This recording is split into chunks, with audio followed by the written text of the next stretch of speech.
अहिलानगर जिल्ह्यातील अनेक गावात पाणी टंचाईची भीषण परिस्थिती आहे। जिल्ह्यातील 1,47,000 लोकांची तहान टँकरच्या पाण्यावर भागतीये।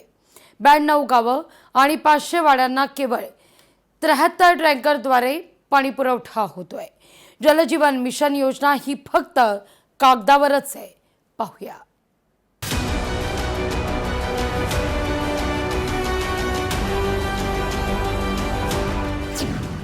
अहिलानगर जिल्ह्यातील अनेक गावात भीषण पाणी टंचाई। 92 गावं आणि 500 वाड्यांना केवळ 73 टँकर्सद्वारे पाणी पुरवठा। जलजीवन मिशन योजना फक्त कागदावरच असल्याचं वास्तव।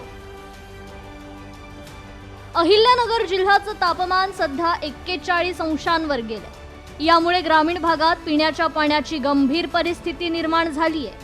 नगर तालुक्यातील काही गावांना उन्हाळ्यामध्ये तीव्र पाणी टंचाई निर्माण झाली असून जानेवारी फेब्रुवारी पासूनच या परिसरात पाणी टंचाई जाणवू लागली आहे। नगर तालुक्यातील बहिरवाडी या गावात पाणी टंचाई तीव्र झाली असून पाण्याचे टँकर 4 ते 5 दिवसांनी येत असून त्यातून गावाला पूर्णपणे पाणी देऊ शकत नाही। त्यामुळे अनेक गावकऱ्यांना 1,500 रुपयांपर्यंत पाण्याचा टँकर विकत घ्यावा लागतोय। आम्हाला पाणी नाही राहत उन्हाळ्यात, टँकर विकत घ्यावं लागत। 1,500 2,000 हजाराचे पाणी नाही राहत। जनावरांना बाहेर जनावर नेऊन घातलेत आमचे, प्यायला पाणी नाही राहत, वापरायला नाही राहत। चांगले महिना 1.5 महिना झालाय, 2 महिने होत आले तसं आम्हाला पाण्याची तारांबळ चालू। बहिरवाडी हे गाव खडकाळ भागात असल्यानं या परिसरात जानेवारी पासूनच पाण्याची टंचाई निर्माण होते। गावातील नागरिकांसह जनावरांच्या पिण्याचा पाण्याचा प्रश्न गंभीर झालाय। पाण्यासाठी गावातील नागरिकांनी आपलं पशुधन देखील वाड्या वस्तीवरील विहिरीजवळ ठेवलंय। त्यामुळे प्रशासनानं गेल्या अनेक वर्षांपासूनची गावातील पाण्याची समस्या मार्गी लावावी अशी मागणी या भागातील संतप्त ग्रामस्थांनी केली आहे। आता पिण्याचं पाणी काय 1-2 हापसे त्यांना जेमतेम पाणी येतं, त्यांना नंबर लावून आम्हाला पाणी भरावं लागतं। ड्रमनी सायकलवर पाणी आणून ते जनावरांना माणसांना प्यायला याला त्याला वापर करावा लागतो। मग जनावरांना असं जिकडं कोणाच्या विहिरीला असलं तिकडून जाऊन आणायचं, इकडून तिकडून असं जनावरांना पाणी पाजावं लागतं। ते पाईप नुसते पाईप मोकळे पाईप पुरले गेले, पाणी काय आलं नाही ते। नगर तालुक्यातील 10 ते 11 गावांमध्ये सध्या हीच परिस्थिती असून बहिरवाडी गावात पावसाळ्यात प्रचंड पाऊस होतो। मात्र डोंगराळ परिसर असल्यामुळे सर्व पाणी या ठिकाणावरून दुसऱ्या गावात वाहून जातं आणि जानेवारी फेब्रुवारी पासूनच याच गावाला पाण्यासाठी ग्रामस्थांना भटकंती करावी लागते। अशी परिस्थिती या ठिकाणी दरवर्षी निर्माण होते।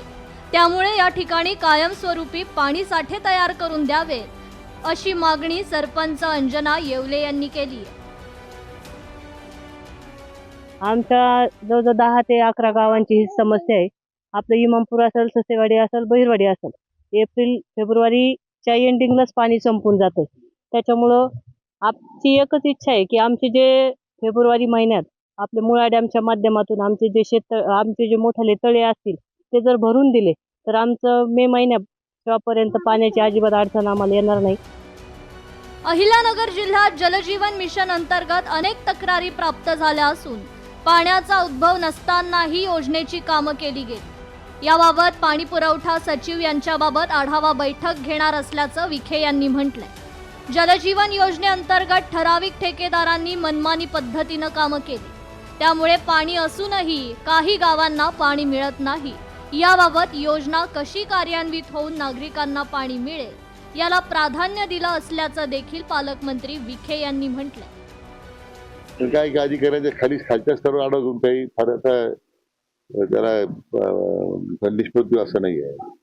जलजीवन मिशनची योजना जी आहे दुर्दैवाने ही कॉन्ट्रॅक्टर ड्रिव्हन स्कीम झालेली आपल्याकडे।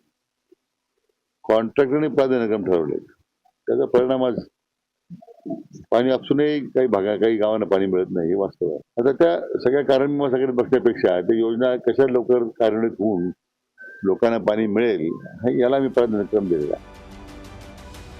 जलजीवन योजनेअंतर्गत जिल्ह्यात 900 कोटींवर खर्च होऊनही जिल्ह्यातील 92 गावं आणि 500 वाड्यांना 73 टँकर्सद्वारे पाणी पुरवठा करण्याची वेळ आली आहे। जलजीवन पाणी योजना जिल्ह्यासाठी एक मृगजळ ठरत असल्याचं चित्र सध्या निर्माण झालंय. संतोष आवारे, लोकशाही मराठी, अहिल्यानगर. लोकशाही मराठी, ऐका, पहा, जागरूक रहा.